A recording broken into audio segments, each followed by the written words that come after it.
برین هاجی بموشه ام دوام بکن دیگر ماهی دکوه و هواجی سار دبه جبر ویجی نخوشی شوبانجی زیده دبن ولاتی موشی جی جبوه نخوش نکوین بری خودان دکانین اتاران ده هوای سارده نخوشی زیده دبن جبو نخوشی آنجی گلک درمان تین بکارانین لموشه جی ولاتی دچن اتارا وک نباتین شیلان دارچین زنجفیل و قرنفیل دستینن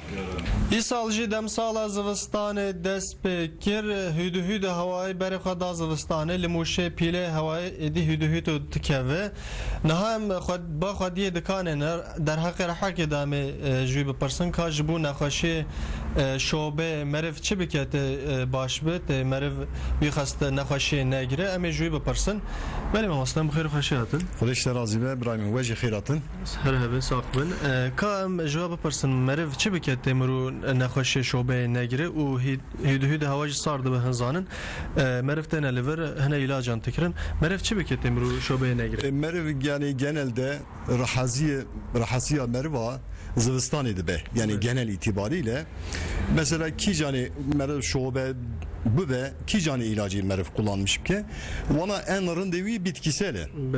merv bitkisel yan tesiri ve tünneye yan etki ve tünneye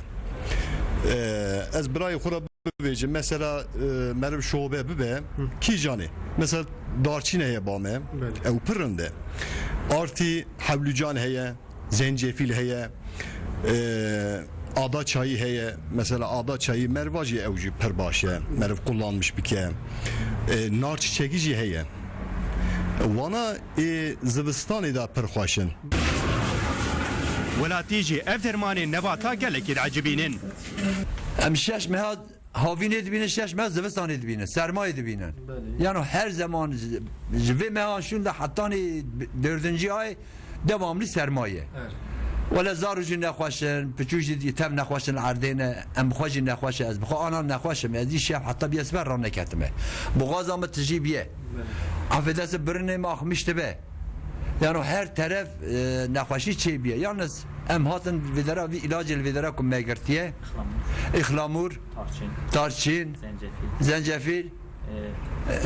qoşbirinê bunarî biz götürdük me birçû malê li malê qaynatmış kirin